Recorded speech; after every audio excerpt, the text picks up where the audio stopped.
Hello guys, it's Ethan here. Today will be something different. It's not the usual Yu-Gi-Oh content, but it is a Shadowverse Evolve, a guide to the beginners. I hope this guide can help out those people who wanna hop into this game, or you already purchased a structure deck or booster cards and you have no idea how to play. I think this is the video for you. So without further ado, let's get started with the video. So in this video I will talk about like the basic. This guide is friendly for those who never play Shadowverse game before. I mean the mobile version.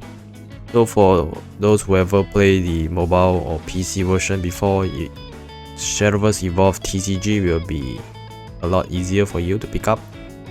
Yep, up to the next slide. Right, first off, Shadowverse Evolve is a trading card game. It's based on the Shadowverse digital game on iOS, Googleplay or Steam. It's often compared with Hearthstone because their battling system is quite similar, I would say. And then Shadowverse Evolve SVE is produced by Cygames in collaboration with Bushiroads.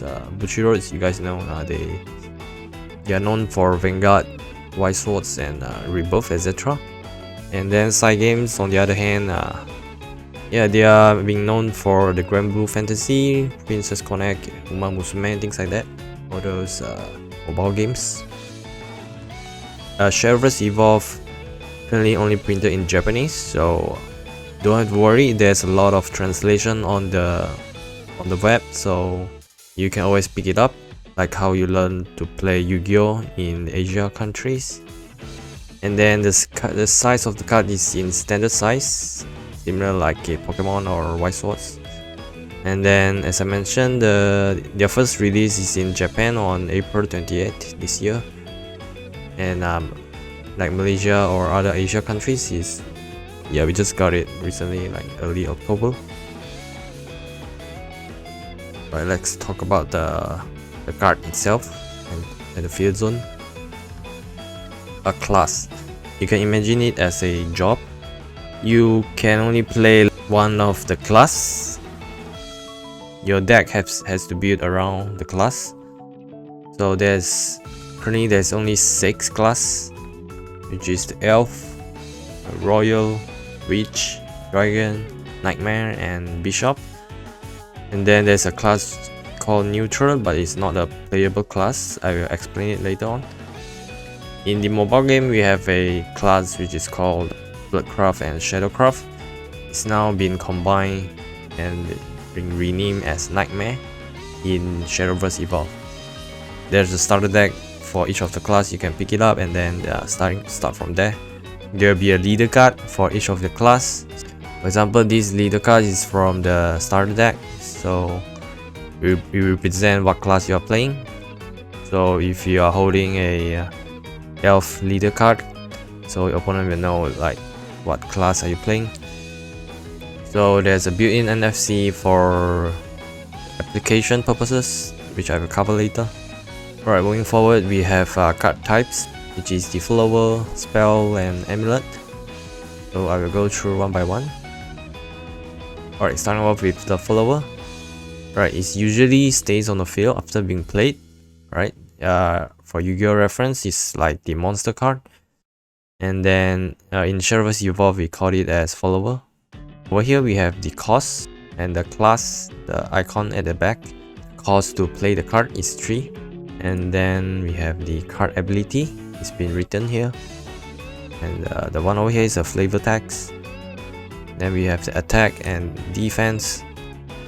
And then we have the name of the card type, which is a follower, trait, and the rarity. So these are all those information you can be seen on a follower. And next off we have the spell.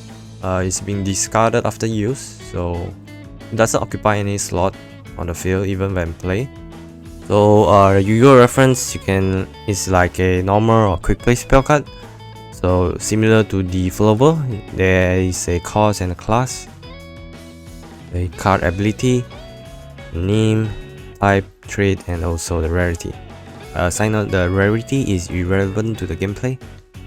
And then lastly, we have the Amulet. It usually stays on the field after being played. On Yu-Gi-Oh, we call it as a continuous spell or trap card. So there's also a cost and a class, and then the ability, name, type, trait, and rarity. So we have covered the main three types of card. Let's go on to the deck. Minimum deck size is 40, but the maximum you can go up to 50 only. And then all cards will be placed face down. Inside your deck you can have global spell and amulet. It's not necessary to have all types of it. And then for each of the names, you can only have a maximum of 3 copies, just like Yu-Gi-Oh. And then for a deck, you can only consist of one class, like this one of the 6 class which I mentioned earlier, together with the neutral class.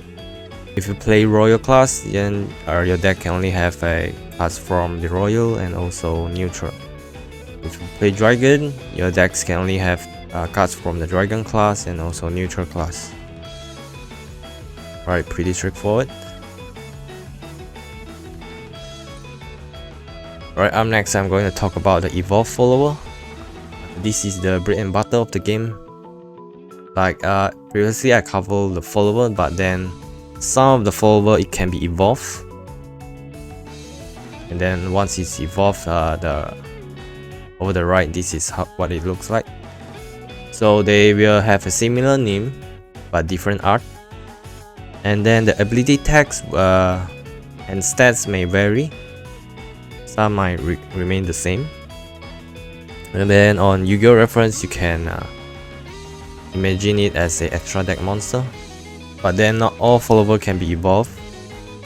Take note on the E icon over here, it stands for evolve. So whatever follower with E can be evolved.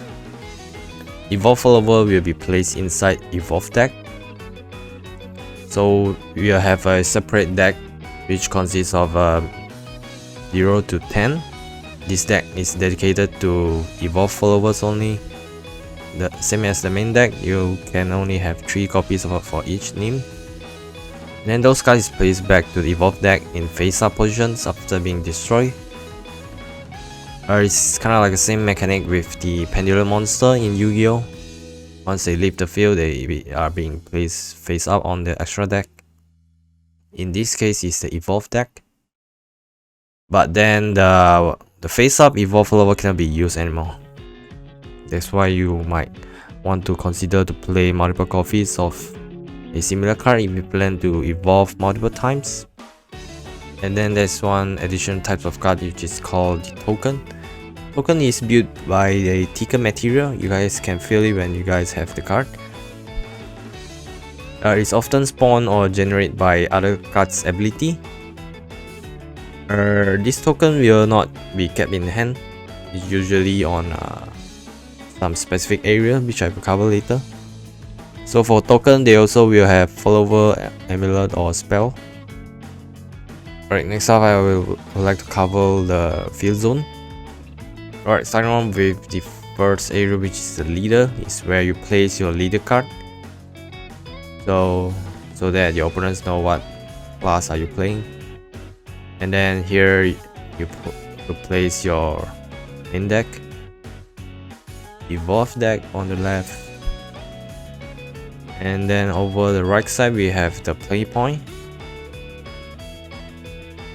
I will cover it in detail later. And then we have the graveyard and banish zone. And lastly is the field, where you play your follower or amulet. And then we have an EX area. EX area acts like a second space for hand. Field and EX area can hold up to 5 cards each. Spell card can be played even though your field is full. Alright, just now we have covered the types of the cards, the class, and also the field zone. Now let's go into the actual gameplay elements and the flow. Alright, starting off with the play point. The max and TP will start at 0 in the beginning. And then player who go first will have their max and PP increased by 1. So over the structured deck, they will give you some sort of ring to indicate like what's the maximum PP you have or what's the leftover PP to be used. For example, if I go first, I will move it upward. Right now I have 1 PP to be spent in this turn. So if we spend the play point to perform certain action, you can simply pull the circle down. And then that means we have 0 leftover PP. Once my opponents end their turn, when it's back to me, this is my second turn, so I will once again pull the ring to number 2. And then my PP is restored according to the max one. So this turn I have 2 play point to be consumed. So the play point can also be used to evolve follower, unlike the digital game. For the digital game, you can only use the evolution point to evolve, but over the trading card game, we are allowed to use our play point to evolve. So there are 3 main things that consumes the play point. One is the cost of the card. Like if you want to summon this follower, you have to play consume 4. So you can't play it that early, you have to wait until your turn number 4 in order to have 4 play point to be consumed and then play this card. And then as I mentioned, for evolutions, there will be a number beside that indicates how many play points you have to spend in order to evolve. So for example, here is 1, so you have to pay 1 to evolve this follower. And then play point can also be spent to activate certain ability. Alright, let's talk about the winning condition of this game. So each of the player will start with an initial stamina of 20. So if your opponent's leader have 0 or less stamina, you will win the game. Or when your opponent draw while their deck has 0 card, same like Yu-Gi-Oh! So the leader's stamina can be recorded through the applications or the scroll indicator given in the starter deck. Alright, here are the preparation before we start our games. So place all cards at their designated area, like the main deck, the evolve deck, and also the leader card, and also the ring starting at 0. So step number 2, decide who goes first with a game of rock paper scissors, and then the winner gets to choose. And player who goes second will be granted 3 evolution point, which is called EP, and then 0 for player who go first. So one notable mention is that the evolution point doesn't actually occupy your EX area. So in Shadowverse Evolve, players are able to evolve a follower by using play point or the evolution point. So the evolution point acts like an extra play point just for evolving. So when you consume an evolution point, you simply place them face down, just like this. Since we are talking about evolve, let's talk about the evolve mechanic. We can only evolve 1 follower per turn.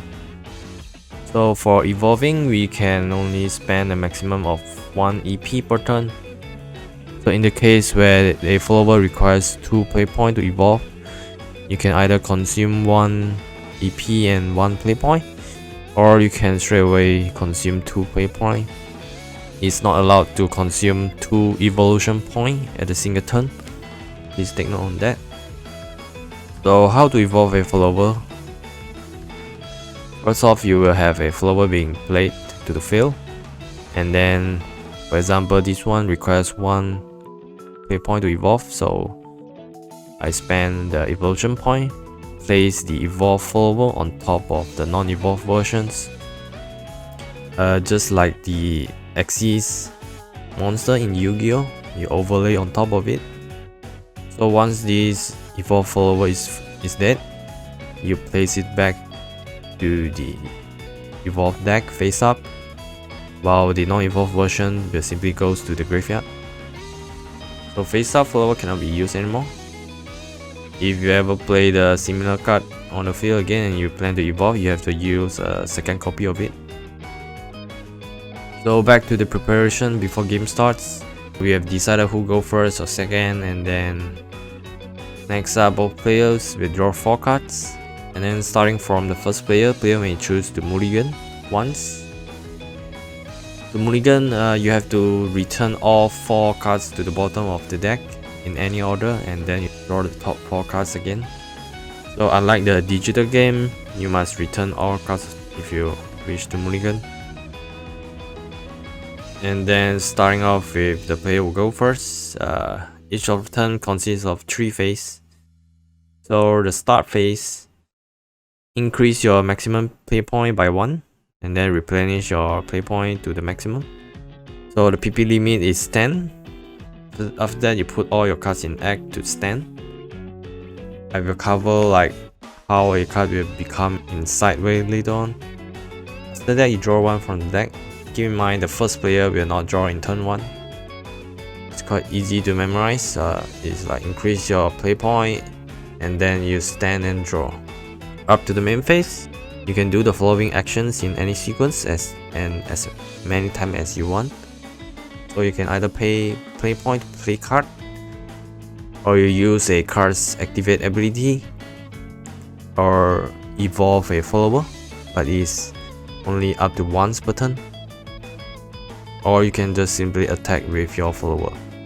The following actions can be taken in any sequence, so means you can like attack first and then you summon, you play another follower and then you evolve and then you attack with that follower, things like that.